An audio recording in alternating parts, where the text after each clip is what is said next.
bonnes décisions de Claire Larquemin.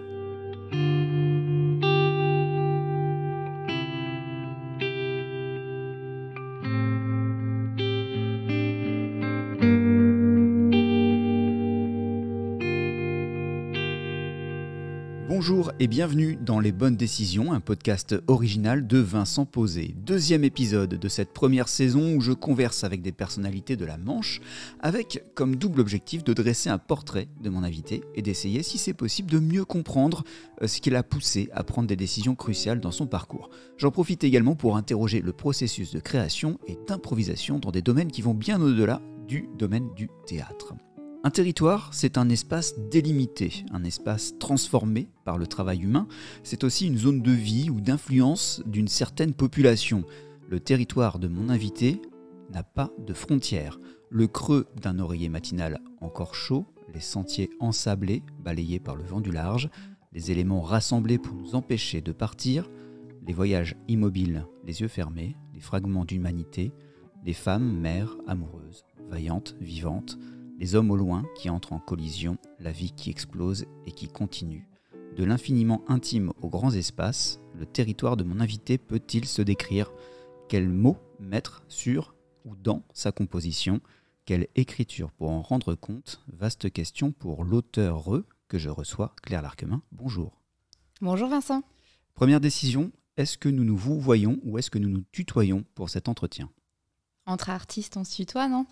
Eh bien, allons-y, on se tutoie. Claire, la première question que j'ai à te poser dans ce podcast qui s'appelle Les Bonnes Décisions, c'est pour toi, quelle a été la meilleure décision que tu aies pu prendre dans ta vie? Waouh, t'attaques fort avec cette question, hein, Vincent. La meilleure décision que j'ai pu prendre, je pense que ça a été d'accepter la place de l'écriture dans ma vie. Dit comme ça peut paraître un peu banal, mais mine de rien, l'écriture, c'est une passion. On évolue dans des sociétés où les passions ne servent pas trop à construire sa vie, à trouver un emploi. Donc c'est vrai que j'ai eu toute une période dans ma vie où l'écriture pouvait être secondaire. Et puis la meilleure décision que j'ai prise, c'est de laisser l'écriture entrer pleinement dans ma vie et dormir, manger, vivre écriture tout le temps. Donc ça, c'est une décision que tu as pu prendre, mais tu écrivais avant, et c'est le fait de passer, d'en faire vraiment quelque chose. Exactement. Je pense que j'écris depuis mes 18 ans, mais comme beaucoup de Français, toute seule dans mon coin, dans ma chambre, sur des carnets qui restaient fermés finalement. Et puis, je pense que j'ai commencé à libérer mon écriture en allant écrire dans des ateliers d'écriture. Ici, à Saint-Lô, on a Janine Ménildré qui anime des ateliers à la médiathèque tous les mois. Ça a été le point de départ puisque j'ai osé partager mes textes d'atelier sur un blog littéraire. Et puis, un coup de chance, je pense que je me suis créé une petite communauté de lecteurs comme ça et un éditeur qui est Arnaud Digard, qui est l'éditeur saint-lois de Big Red One Édition, m'a repéré comme ça. Et voilà, c'est vraiment le début de mon aventure littéraire puisqu'il m'a donné la chance de publier mon premier livre en 2019. Et là, aujourd'hui, on est en 2022, même au moment où on va diffuser ce podcast. Donc, tu as publié un ouvrage qui s'appelle La Cabane, qui a eu aussi un petit retentissement, et qui navigue cet ouvrage. Pour toi, c'est quoi cet ouvrage, La Cabane? C'est une concrétisation ou c'est un point de départ? C'est une boucle qui s'est refermée. C'est un livre très intime. Même s'il y a une part de fiction dans ce livre, on peut parler aussi d'autofiction, mais dans le récit poétique. Et clairement, c'est un livre qui va mettre le point final à une partie de ma vie qui a été assez difficile, qui est l'abandon conjugal. Donc j'avais besoin en fait d'écrire ce livre. Clairement, j'ai un rapport à l'écriture qui est aussi thérapeutique. Ça me permet d'écrire, de aussi me décharger. Mais je voulais un ouvrage qui soit positif et qui apporte un message d'espoir à d'autres personnes qui peuvent vivre finalement la même expérience que moi. Donc voilà, La Cabane, c'est un peu mon bébé. C'est pas rien de se livrer personnellement comme ça dans un livre. Ça n'a pas été simple de m'exposer comme ça, mais je suis très contente de l'accueil qui a été fait à cet ouvrage. Et je reviens en arrière. On parlait de décision. Tu disais tout à l'heure, c'est un plaisir, c'est un loisir, une occupation, mais qui n'est pas finalement professionnel. On ne mange pas de ça. Enfin voilà. Exactement. C'est pas vraiment un boulot, c'est pas considéré comme ça. Toi, ta première étape, donc tu travaillais, enfin tu écrivais avant. Et là, j'ai regardé sur ton blog les créations littéraires d'une blonde. C'était le point de départ. Et le premier post, c'est en novembre 2014. Ouais, c'est vrai. Je pense que j'ai commencé les ateliers d'écriture en 2011. Donc finalement, j'ai attendu 3 ans avant de partager mes textes. Au début, je les envoyais par mail, comme ça, à mes proches, et puis sur demande des gens du groupe d'écriture. Et puis, à force d'envoyer des mails, je me suis dit, allez, on les met en ligne. Ce qui n'est pas non plus une décision facile, parce que du coup, on veut à la fois protéger ses écrits, que personne nous les vole, et puis on a cette envie de s'exposer comme ça. Voilà, c'est exactement... ce point de départ, le Blonde Thinking on Sundays, le blog d'une blonde qui pense. Ouais. Qu'est-ce qui t'a poussé justement à faire cette première démarche finalement de publication, de vraiment ouvrir tes textes à des lecteurs et des lectrices que tu ne pouvais, que tu connaissais pas en fait, de mettre sur un blog? De mettre sur un blog? C'est pas rien. En fait, être écrivain, je pense qu'il y a plein d'artistes, c'est pas forcément lié au domaine de l'écriture, mais il y a forcément un moment en fait, où on se sent absolument pas légitime. Donc c'est le fameux syndrome de l'imposteur. On est divisé, traversé par plein d'émotions différentes, où on a envie d'aller vers le lecteur, on a envie de partager ce qu'on fait, d'avoir son retour, de créer, impulser de l'échange aussi avec le lecteur. Et en même temps, il y a une partie de soi qui se dit non mais tu peux pas, t'es pas auteur, t'es pas écrivain, pour qui tu te prends, t'es absolument pas légitime. Je pense que tous les artistes ressentent ça à un moment dans leur vie. Donc voilà, il faut prendre cette décision. Voilà, on est dans les bonnes décisions. Il faut sauter le pas, clairement. Il faut être aligné avec soi-même en fait.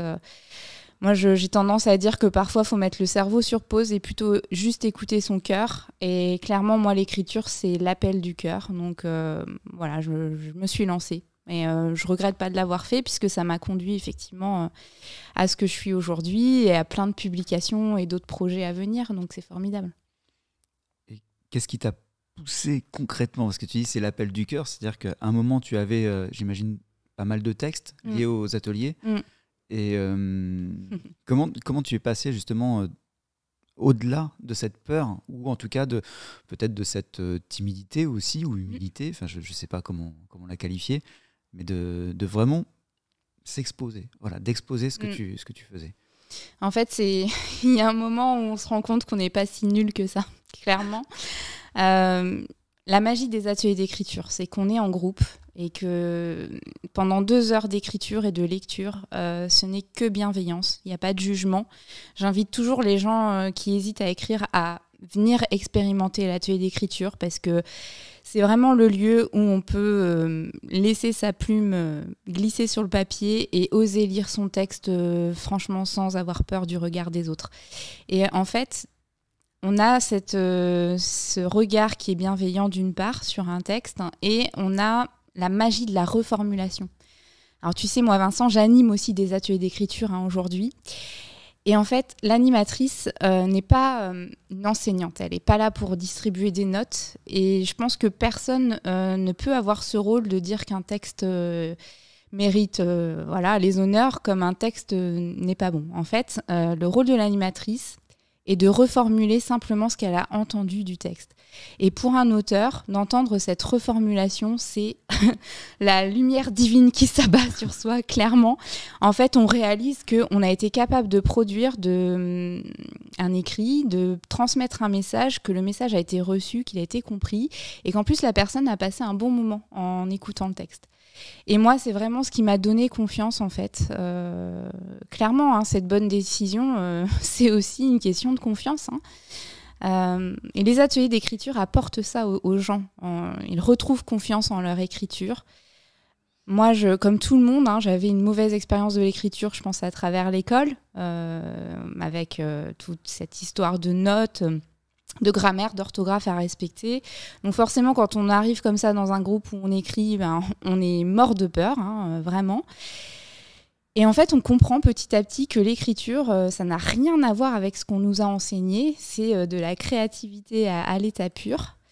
Et quand on est mis en confiance dans cette pratique, en fait, tout devient possible. Et là, l'intérêt aussi, si j'entends bien, de l'atelier d'écriture, c'est que tu as un retour immédiat en fait, sur ce que tu as écrit, sur ta production. Et tu vois le visage des gens à l'écoute ou à la lecture du texte. Et c'est ça qui t'a donné aussi confiance. Oui, à force d'entendre que son texte est pas mal, voilà, et de voir qu'il peut apporter quelque chose aux gens, du plaisir, mais pas seulement, de la discussion. Voilà, il y a aussi tout ce terrain possible d'expression dans un texte qui est important. Et quand il génère de la discussion, de l'échange ou de l'interrogation aussi, je pense qu'il y a quelque chose de gagné, ouais. Alors ça, c'était à tes débuts, ou en tout cas, c'est dans le cadre d'ateliers d'écriture. Aujourd'hui, tu es seul face à ton ordinateur, à tes pages. Tu es toujours seul. Comment tu peux retrouver cette inspiration, ou en tout cas cette notion de groupe, ce retour immédiat qui va te donner confiance dans l'ouvrage que tu es en train d'écrire ? C'est une très bonne question. Je pense que j'ai une période où je me suis dit que je pouvais écrire toute seule. Et puis, après avoir eu des projets littéraires bouclés et les avoir peut-être présentés à des éditeurs, je me suis ramassée. Je te parlerai tout à l'heure de Jean-Pierre Canet, qui est une personne très importante pour moi. Et un jour, il m'a dit, un écrivain, c'est d'abord quelqu'un qu'on rejette, qu'on refuse. Et je ne comprenais pas au début ce qu'il voulait dire, mais clairement, je me suis ramassée. J'ai envoyé des manuscrits comme dans les films, je les ai postés dans une belle enveloppe en y croyant très fort, mais ça ne suffit pas. En fait, il faut passer par la lecture. Il n'y a pas d'auteur, il n'y a pas d'écrivain sans lecteur. Moi, c'est la condition sine qua non. Donc, j'ai trouvé une méthode de travail où je vais impliquer forcément des lecteurs à un moment donné. J'ai besoin de retour. Je te parlais de reformulation en atelier d'écriture. Moi, je vais demander à un relecteur, pas de me dire si c'est bon ou si c'est pas bon. Je vais juste lui demander ce qu'il a compris de mon texte. Et s'il n'a rien compris ou s'il a compris la moitié des choses, j'ai encore du travail. Voilà. Ce qui peut être complexe aussi parce que la cabane, on est sur de la prose poétique. Donc il y a aussi une part de non palpable, de non entendable ou de non compréhensible ou de compréhensible par certains et pas par d'autres. Voilà, donc c'est ça aussi. Tu as plusieurs lecteurs ou lectrices ou tu en as un seul et qui va te dire le droit chemin. Comment ça se passe ? Ça se passe Là, pour la cabane, j'ai plutôt fait appel à des amis écrivains vraiment dans la poésie. À Saint-Lô, tu as aussi le prix littéraire Jean Follin, dont je suis membre depuis quelques années. Je fais partie du jury, donc je lis beaucoup de prose poétique et je suis aussi entourée de personnes à Saint-Lô qui aiment la prose poétique, qui connaissent la prose poétique. Je t'ai cité Janine Ménildré, l'animatrice, mais on a aussi Pascale Navet, qui est une formidable directrice de médiathèque et qui est très, très férue aussi de prose poétique. Avoir un réseau dans un domaine littéraire, ça me semble important. Et puis pour la cabane, j'ai eu la chance aussi d'avoir une éditrice formidable qui est Marie Taforo, qui est éditrice au Chapolaire, et on a réécrit la cabane. Encore une fois, on a une image un peu faussée du manuscrit qui arrive chez l'éditeur et bim, qui est imprimé comme ça. Mais c'est pas vrai, on réécrit, il y a énormément de versions d'un texte. Et avec l'éditeur, il y a encore une réécriture. Et tout ça aussi, même si c'est très laborieux, mine de rien, dit comme ça contribue aussi à faire évoluer ton écriture, à grandir dans ton écriture. Oui, donc c'est un projet vivant, en tout cas c'est un ouvrage, c'est quelque chose de vivant. Oui. Et la question, c'est à partir de quand tu sais que c'est le point final à ton livre ? Alors ça, c'est hyper difficile. En fait, c'est le gros problème, je pense, des écrivains, c'est que mettre ce point final, ça demande vraiment une abnégation et une décision radicale. Je connais des auteurs, d'ailleurs je relis certains auteurs parfois, et entre le moment où ils me donnent leur manuscrit à relire et le moment où je leur donne mon avis, ils ont continué à écrire parce qu'ils n'ont pas réussi à s'arrêter. Et ça, c'est aussi la grosse difficulté. À un moment, on se dit stop parce que voilà, il faut venir à bout de ce projet, il faut le terminer. Et il va peut-être évoluer avec d'autres personnes comme un éditeur, mais il faut prendre sur soi et décider de poser le point final. Oui, donc c'est pas évident. Claire, quand tu travailles, quand tu écris, comment ça se passe? Tu es où? Tu fais comment? Parce qu'il y a plein d'écoles différentes, il y a plein de méthodes de création différentes. La tienne, c'est quoi? Je pense que j'ai 3 phases d'écriture dans un tout projet littéraire. J'ai une phase où je vais créer de la matière. Donc en fait, je vais souvent me balader avec un carnet. Dès que j'ai des idées, dès que j'ai un petit moment, je vais noter, je vais écrire des choses. Pour achever un livre, il faut un maximum de matière. Parce que dans tous ces textes qu'on va réussir à produire, comme ça, c'est même un peu d'improvisation, il faut le dire. On va en garder qu'une petite partie après, au fur et à mesure qu'on construit son projet littéraire. Alors ça aussi, c'est dur de devoir trancher dans son texte et décider que y a des mots qu'on a bien aimés, des tournures qu'on a bien aimées, mais on ne va pas les mettre dans son projet, c'est comme ça. Donc je vais avoir toute une période où, même en prenant ma douche ou en me lavant les dents, je vais avoir des idées. Donc je vais essayer de noter un maximum de choses dans mon petit carnet. Et la deuxième phase, ça va être la restitution de tout ça. Donc là, je me mets devant mon ordinateur, dans une pièce sans bruit. J'ai besoin aussi qu'il n'y ait pas de personnes autour de moi. Je tolère éventuellement mon chat. Mais là, voilà, c'est vraiment le travail le plus important, d'être au calme, de pouvoir tout restituer comme ça sur un ordinateur, faire plusieurs copies. Et puis, la troisième phase, c'est vraiment toute la phase de relecture, de réécriture. La cabane, par exemple, c'est un texte que j'ai réécrit, en tout cas que j'ai détricoté, retricoté au moins 7 fois. Voilà, donc c'est la phase la plus longue et voilà, qui me semble indispensable. Je pense qu'il n'y a pas de livre sans tout ce travail de réécriture. Tu parlais là à l'instant dans les étapes. L'étape de création, on va dire d'écriture en tant que telle, tu dis faire plusieurs copies. Ça veut dire quoi? Clairement, c'est la désillusion de l'auteur qui un jour a perdu ses textes sur un disque dur externe. Donc ça, c'est vraiment l'erreur de débutant. Il faut faire plusieurs copies de ses textes parce que c'est très difficile de se remettre d'une perte de texte. Ouais. D'accord, ok. Donc c'est vraiment une étape, c'est technique, on fait un copier-coller ouais. Voilà, mais sur différents supports. D'avoir plusieurs supports, plusieurs copies. Dans tes carnets, et entre le passage carnet-écriture, est-ce qu'il y a des phrases, ou en tout cas des morceaux que tu as gardés tels quels? Est-ce que ça existe, ça? Oui, bien sûr. Ouais. Dans la cabane, il y en a beaucoup d'ailleurs. D'ailleurs, en atelier d'écriture, les gens sont souvent étonnés de ma manière d'écrire. Parce que quand on prend mes carnets, il n'y a pas beaucoup de ratures.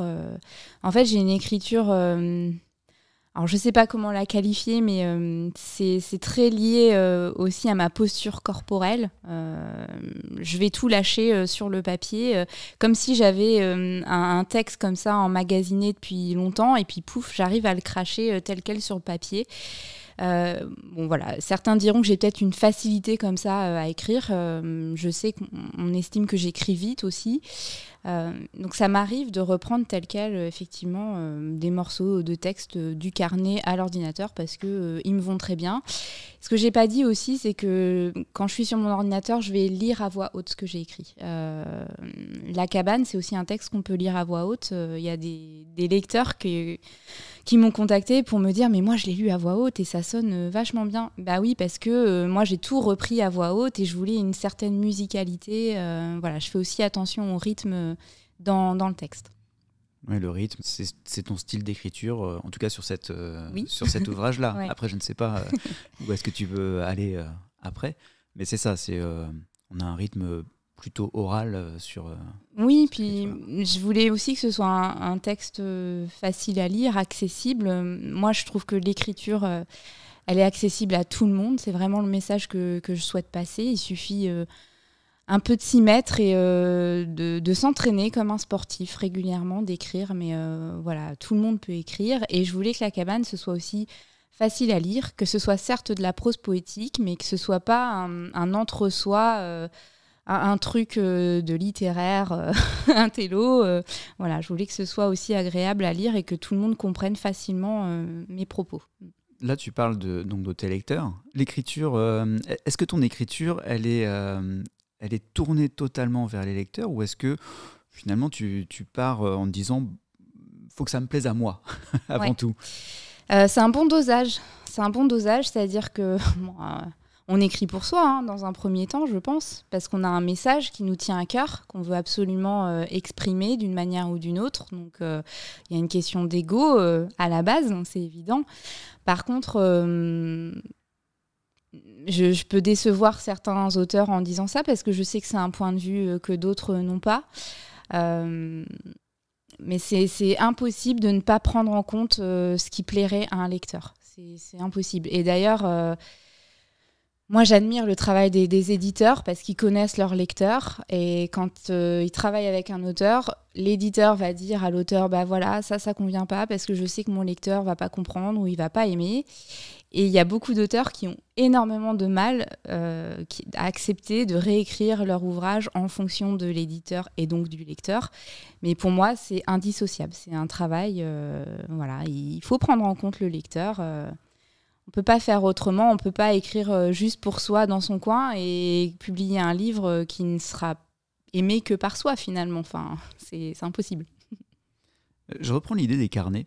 Un carnet vaut pas littérature. Un carnet vaut pas littérature. C'est-à-dire dans le sens où il faut peut-être une impulsion aussi pour organiser toute cette matière que tu peux avoir dans les carnets. Oui. Ça part d'où? Tu dois avoir une idée générale, je ne sais pas. Comment est-ce que tout ça prend sens? Alors je vais prendre l'exemple de la cabane, mais c'est peut-être plus factuel. C'est vrai que j'avais beaucoup de carnets différents et avec des textes écrits aussi à des périodes différentes. Et j'ai réalisé qu'il y avait des dénominateurs communs en fait à mes textes. Et c'est là où je dis j'ai trouvé aussi quelque chose dans mon écriture. Donc j'avais souvent la femme, les personnages féminins qui revenaient. J'avais souvent des hommes dans le silence. Et j'avais la mer, le littoral manchois, le littoral normand. Ça, c'est vraiment des thématiques que je retrouvais dans la plupart de mes textes. Et effectivement, à un moment donné, quand on se dit « je veux un projet littéraire avec cette matière-là », par quoi je commence ? Eh ben, c'est simple, j'ai trouvé la tournure qui pouvait accrocher mon lecteur dès le début de la cabane. Si je ne me trompe pas, ça commence par « parfois je songe à ces petits cailloux ». Ce qui les pousse à partir. Où vont-ils? Que deviennent-ils? Car moi je reste et je remets du gravier. J'ai trouvé ça percutant en fait comme début de livre. Et moi je suis très sensible au début de livre. Il y a plein de gens aussi qui lisent juste la première phrase d'un livre et qui décident de l'acheter ou pas après. Et je voulais ça. Je voulais quelque chose qui questionne le lecteur d'emblée et qui soit aussi joli, qui soit en prose poétique. Donc je suis partie de ma première page, ma première strophe. Et ensuite j'ai imaginé un récit poétique avec un personnage féminin parce que je voulais écrire sur une femme. Je suis une femme, j'ai des choses à raconter. Et voilà, j'ai tissé petit à petit, j'ai construit une histoire autour de mon personnage, de ces petits cailloux et de cette cabane que j'avais déjà dans la tête de toute manière, qui est en fait un refuge mental pour mon personnage féminin. Donc il y avait des choses, tu dis la cabane elle préexistait en fait à tous ces extraits, à toute cette matière. Et à un moment, voilà, tu as pris cette première phrase et après tu as repris ces éléments pour aboutir à un récit effectivement poétique. On y reviendra après sur le côté poétique. On continue toujours sur les bonnes décisions. C'est le titre du podcast et puis c'est ce qu'on analyse. Là, avant de parler poésie, j'ai envie de quelque chose de très concret. On va imaginer, pour qu'on comprenne bien comment tu peux travailler. On imagine que là, ça y est, tu es dans une pièce. Alors, je ne sais pas où est-ce que c'est, tu vas nous raconter. Si on ferme les yeux, on est dans la tête ou dans l'univers de Claire Larquemin qui est en train d'écrire. Tu es là, tu es en train d'organiser ton travail. Où est-ce que tu es? Qu'est-ce que tu fais? Si tu peux nous le raconter. Comme ça, on ferme les yeux, on est avec toi. Alors, je suis chez moi. J'habite dans une jolie maison, dans un village que j'aime beaucoup, qui s'appelle Pont-Hébert. J'aime les bords de Vire. ça m'inspire aussi de pouvoir habiter ici. Et j'ai une pièce où je ne fais que écrire, c'est-à-dire c'est un bureau. Voilà, il n'y a rien de fantasmant derrière, mais j'écris dans cette pièce qui est peinte en bleu et il n'y a pas de bruit. Et parfois, j'ai mon petit chat qui se glisse là et qui vient se coucher sur mes genoux. Et voilà, j'essaye d'être vraiment, quand j'écris, en pleine conscience. Je suis là, je ne suis pas ailleurs, je vais couper mon téléphone portable. Je ne vais pas me laisser polluer par d'autres choses. Et c'est vrai que du coup, j'ai l'impression souvent d'être dans une bulle où il n'y a plus de notion de temps. Je suis capable en fait d'écrire une journée entière sans sortir de cette pièce, sans m'hydrater, sans penser à manger. C'est hallucinant. Je me sens vraiment happée par l'écriture dans ces moments-là. Et le rapport au papier, parce que on parle d'écriture. Là, on parle d'ordinateur, de carnet, mais comment tu passes des carnets à l'ordinateur ? Est-ce qu'il y a des allers-retours, enfin, concrètement, physiquement ? Impossible de ne pas passer par l'écriture manuscrite. Moi, je suis persuadée que écrire à la main, ça apporte de la puissance au texte. Je parlais de rapport au corps. Pour moi, il y a quelque chose qui se passe entre mon corps, ma main, le stylo, le carnet. J'ai déjà essayé d'écrire directement sur ordinateur. Ça n'a pas du tout la même puissance pour moi. Donc j'essaye de garder ce que le papier a de fort dans l'écriture, de le transvaser après sur mon écran d'ordinateur. Mais clairement, l'ordinateur, c'est juste un outil qui va me faciliter la tâche, en fait. Voilà, j'ai une trentaine de carnets à la maison, je ne sais plus où les mettre, mais mon processus d'écriture passe forcément par le papier. Parlons poésie. Pourquoi ce choix ou je ne sais pas si c'est un choix d'ailleurs, si ça s'est imposé à toi, d'une écriture plutôt poétique, en images, on va dire, qui laisse le lecteur choisir aussi la direction dans laquelle il veut aller ? Bonne question. Je ne sais pas trop d'où ça me vient, parce que je ne suis pas forcément une lectrice de poésie classique. Dans mon cursus scolaire, j'avais beaucoup de mal avec cette manière d'écrire de la poésie qui est très contraignante, avec des vers, des pieds, des strophes. Ça ne me correspond pas. C'est trop ordonné pour moi. Par contre, quand j'ai découvert la prose poétique à Saint-Lô, à travers Jean Follin, qui est quand même un auteur méconnu, qu'on étudie très très peu, mais qui a été précurseur de ce courant littéraire. Clairement, il a inventé un mouvement d'écriture. Je me suis dit que ça me correspondait en fait, parce que j'ai un côté un peu sensible et fleur bleue. J'aimais bien dire des choses de manière imagée, mais j'avais pas trouvé encore la forme littéraire. Et lire de la prose poétique, découvrir d'autres auteurs qui écrivaient avant moi, ça m'a vraiment ouvert des perspectives. Et je trouve que c'est un style qui me correspond bien parce que j'aime beaucoup retranscrire tout ce qui passe par le corps, tout ce qui passe par la nature. Je suis très connectée à la mer, aux sensations, à l'énergie de l'univers ou de la nature.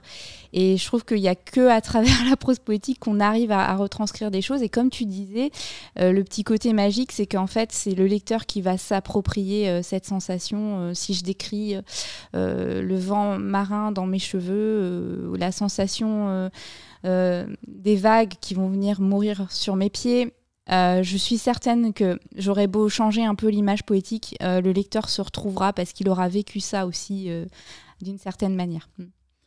La prose poétique, c'est un choix, une décision qui n'est pas évidente, j'imagine, parce que c'est pas un style qui est très répandu, notamment en France. C'est même un style difficile à définir. Souvent, entre auteurs ou entre jurés du prix Follin, on n'est pas toujours d'accord sur la définition de la prose poétique pour dire que c'est vraiment aussi quelque chose qu'on ressent en fait, à travers la lecture. Oui, c'est pas forcément répandu. Après, je pense qu'on fait de la prose poétique ou on a de la prose poétique un peu partout, mais on s'en rend pas compte en fait. Pour moi, la prose poétique, c'est utiliser des images poétiques dans la prose, c'est-à-dire dans une forme d'écriture qui ne sera pas, comme je la qualifiais tout à l'heure, de poétique avec des règles strictes, etc. Donc on fait de la prose poétique dans la chanson. Je suis sûre qu'il y a de la prose poétique dans certains textes de rap ou de slam. Voilà, il y a des romans qui sont très, très, très poétiques. Je pense à une auteure que j'aime bien, Maëlys de Kerengal, que beaucoup de gens lisent.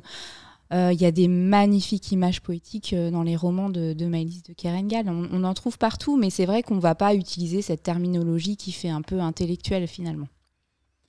Ça me fait penser, c'est très concret. En fait, c'est des écritures, pareil, La naissance d'un pont, c'était très concret avec... donc il y a une description d'une réalité, et puis tout à coup, paf, ça part. Un peu, comme dans La cabane aussi, on a des choses très concrètes. Et puis, par le langage, par l'organisation des mots, et puis effectivement, cette émergence de la sensation, voilà, c'est peut-être ça un peu la difficulté, c'est qu'on part de quelque chose de très concret. Jean Follin aussi, on est sur du concret, et d'un coup, paf, ça part. C'est ça, Jean Follin racontait la vie dans les villages ici, dans le Saint-Lois. Il partait de choses concrètes, de petites mains qui font la vaisselle dans une auberge, d'un homme adossé à un mur en béton.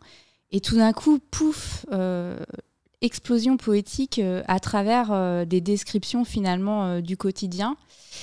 Et ouais, c'est ce qui est magique en fait, je pense, dans la prose poétique, partir, comme tu disais très bien, du concret et emmener les gens vers de l'image poétique. Et finalement, c'est un peu ce dont on a besoin aujourd'hui. On vit des choses violentes et difficiles dans nos quotidiens, des choses rudes, mais on peut aussi s'évader et inventer comme une autre dimension avec la poésie.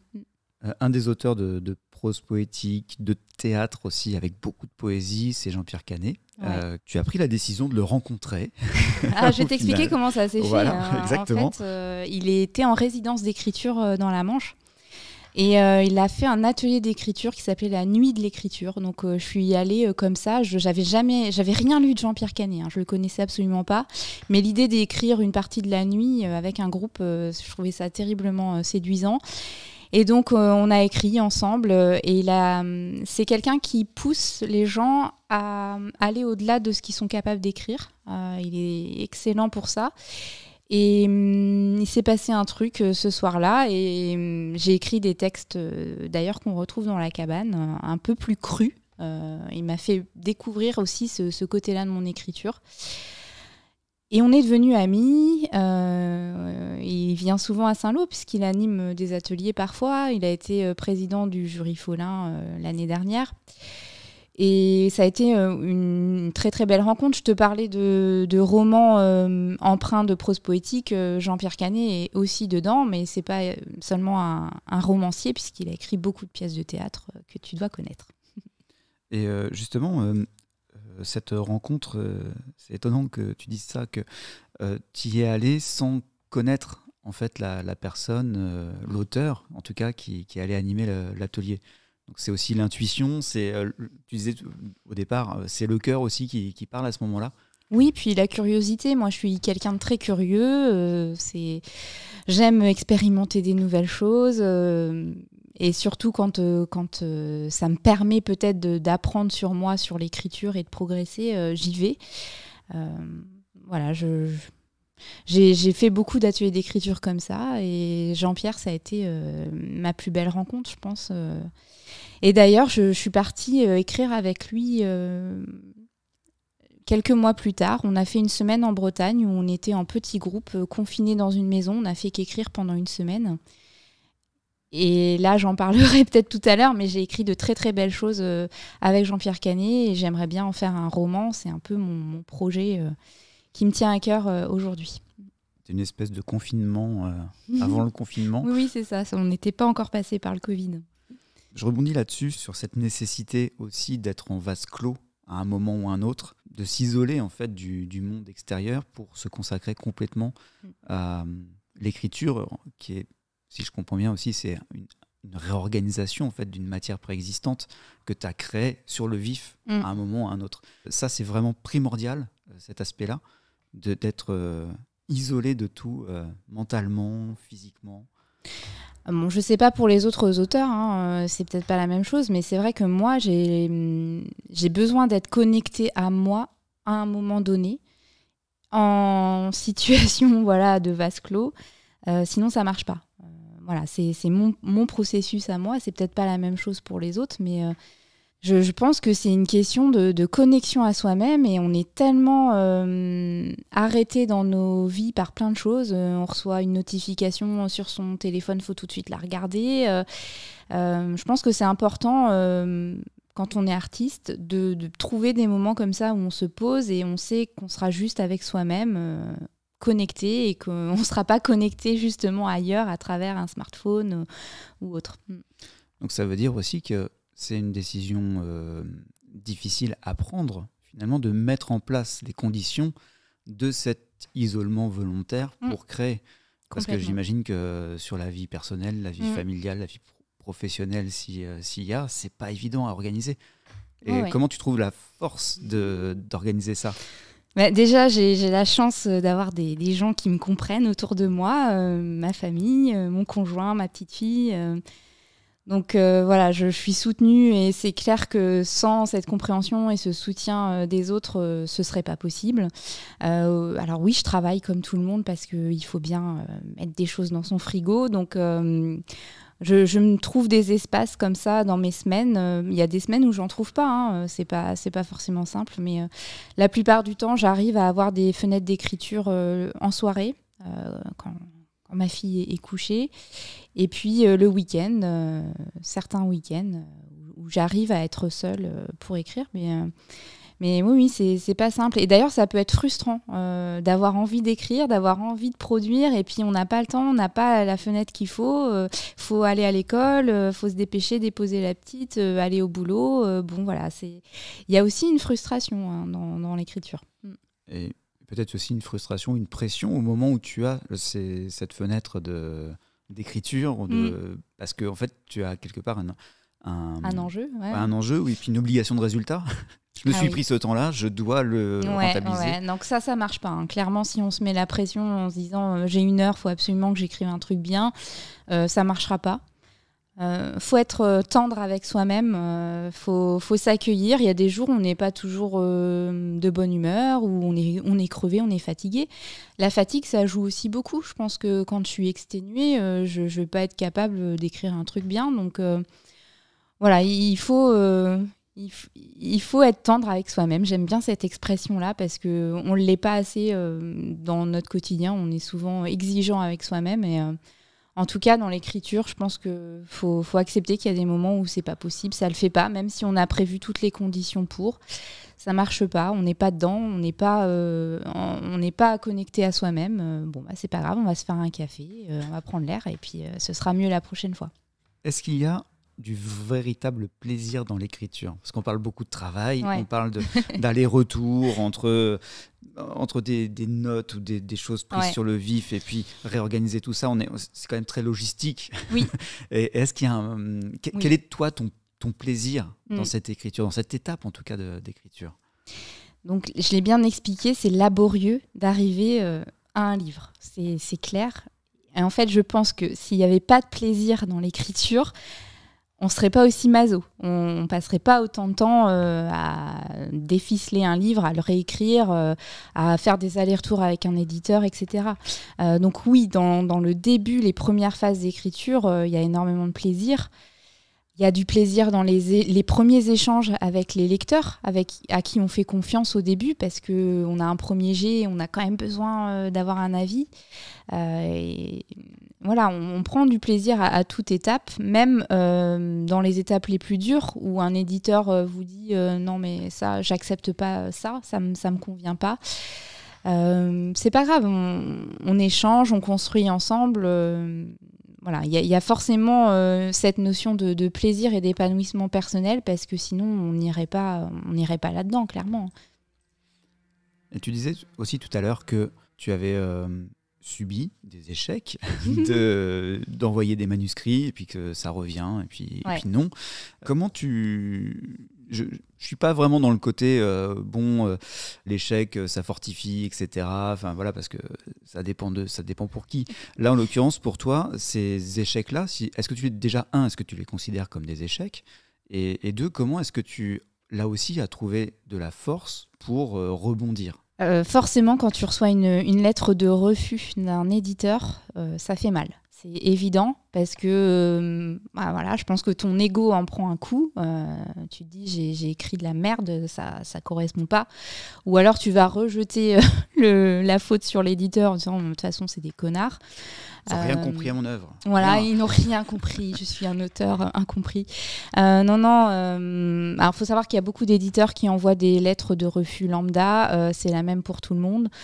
Donc moi, j'ai pris mon parti à force de plus trop m'attacher à ça. Et il y a même des éditeurs qui ne répondent pas parce qu'ils n'ont pas le temps d'envoyer la lettre de refus. Donc tu sais que dans les 3 mois, si tu n'as pas de nouvelles, c'est que c'est mort. Donc c'est dur au début, les premiers rejets, les premiers refus, c'est dur, mais en fait faut se dire que soit on a mal choisi l'éditeur parce qu'on ne connaît pas ses collections, on ne connaît pas ce qu'il écrit. Donc là, moi, j'encourage toujours les gens, avant d'envoyer un manuscrit, à vraiment être sûr que la ligne éditoriale de la maison d'édition va correspondre au texte. Ça, c'est important. On ne va pas envoyer un polar à une maison d'édition qui fait que du roman amoureux. Ça ne collera pas. Comment tu t'es remobilisé, on va dire, après avoir subi comment on se remobilise? Donc voilà, soit la maison d'édition, effectivement, on l'a mal ciblée, soit clairement, il faut l'accepter. Son texte n'est pas suffisamment travaillé, il n'est pas suffisamment bon. Donc on se remet. Si on croit en son projet, en fait, on se remet à la tâche, on remet le livre en réécriture, on redéfait tout. Voilà. Je pense que quand on croit vraiment à son projet, il ne faut pas le lâcher. Par contre, il faut y consacrer peut-être du temps, des années. La cabane n'a pas été publiée comme ça. Il est passé par plusieurs moulinettes, entre guillemets. Et il a fallu trouver effectivement du courage pour l'améliorer. Et il y a aussi cet aspect-là dans l'écriture, tu l'évoquais en disant à quel moment on choisit de mettre son point final à un texte.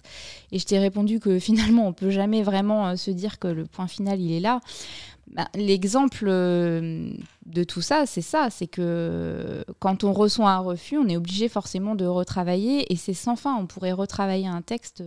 La cabane, j'aurais pu décider de le retravailler encore plusieurs années. Hein. Tu parlais aussi du rapport avec l'éditeur ou l'éditrice. Là, aujourd'hui, donc, tu as été accompagné par les éditions Le Chat Polaire pour La Cabane.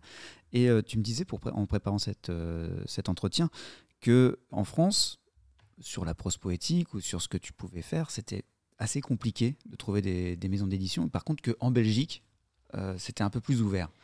Ça tient à quoi? Non, je pense pas que ce soit tout à fait ça. Il y a pas mal de petits éditeurs charmants en France de prose poétique. Je pense aux éditions Chênes qui ont explosé ces dernières années, qui ont reçu des prix littéraires, ou aux éditions Verdier aussi, qui font des très jolis ouvrages et qu'on connaît de plus en plus en France. Par contre, en Belgique, on a des petits éditeurs qui apparaissent et qui donnent leur chance à des gens comme moi, tout simplement. C'est un monde, mais c'est pas lié à la prose poétique, hein, c'est difficile de percer. Les éditeurs, certains reçoivent une centaine de manuscrits par jour. Moi, j'ai fait le choix d'aller chercher un éditeur qui n'avait pas encore publié grand monde, qui avait un rythme d'édition plus lent aussi. Et je me suis dit, voilà, si je veux avoir une chance de trouver un éditeur qui me fait confiance, allons vers la Belgique, parce qu'on a des petits éditeurs qui font des livres-objets vraiment charmants, de qualité, et qui sont encore peu connus. Une dernière question, Claire. Donc Claire Larquemin, tu me disais au tout début que tu as réussi à rencontrer, enfin tu as organisé la rencontre avec ton écriture aussi. Et au final, une question cruciale, c'était la légitimité. Aujourd'hui, au moment où on enregistre ce podcast, est-ce que tu te sens aujourd'hui entièrement légitime en tant qu'auteur? Parce que tu m'as dit auteureux. Voilà, auteur. Alors, je vais te dire oui, mais je vais un peu mentir, parce que je me considère toujours comme une petite auteure. Voilà, je ne serai jamais comme des grands auteurs français connus. C'est un peu la vision que j'ai.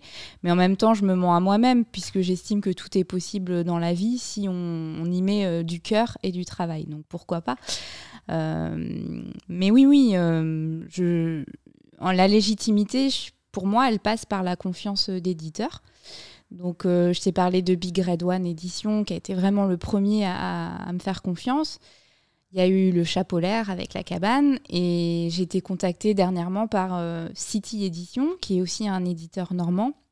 Et j'ai des projets d'écriture avec eux. Donc, la légitimité, finalement, je suis en train de la conquérir petit à petit. Et c'est grâce à des personnes comme ça, des éditeurs qui se disent « Oh, mais j'ai envie de travailler avec Claire, j'aime bien ce qu'elle fait. » Et là, petit à petit, on se sent finalement à sa place. Donc ça se construit. Ça se construit. Petit. Ouais. Mais le point de départ, c'est de croire d'abord en soi. Ouais, de croire en soi. Mais moi, j'ai toujours dit je suis qui, moi, Claire Larquemin, pour prétendre écrire des livres, peut-être en vendre. Je ne suis pas grand-chose sur cette planète. On parlait des lecteurs, on en a beaucoup parlé, mais merci aussi le lectorat, parce que il n'y a pas de plus belle rencontre pour moi qu'un lecteur qui va m'envoyer un petit mot sur Internet et qui va me dire « Mais ce que vous avez écrit, ça m'a touché, ça m'a fait vibrer ». Voilà, la légitimité, elle passe aussi à travers toutes ces personnes que je remercie aujourd'hui, parce qu'à Saint-Lô, il y a plein de gens qui croient en moi, mais bien plus que moi, en fait. Et ça me fait halluciner tous les jours. Très bien. Eh bien, Claire, tu vas continuer à halluciner. Merci beaucoup d'être venue dans Les Bonnes Décisions pour ce deuxième épisode de cette première saison. Je rappelle pour tout le monde que ton premier ouvrage, Road Trip sur le littoral du Cotentin, aux éditions Big Red One, est toujours disponible. Et bien sûr, La Cabane aux éditions du Chat polaire, également toujours disponible. En attendant de nouvelles aventures pour toi, Claire. Merci beaucoup. Merci Vincent. Et puis, n'hésitez pas à suivre le podcast Les Bonnes Décisions, vous likez, vous suivez l'émission, vous pouvez nous contacter parce que ça nous fait plaisir aussi, autant des auditeurs, et merci l'auditorat, ça nous fait plaisir aussi d'avoir vos retours et d'avoir des petits commentaires. Et puis, on se retrouve le mois prochain pour un nouvel épisode des Bonnes Décisions.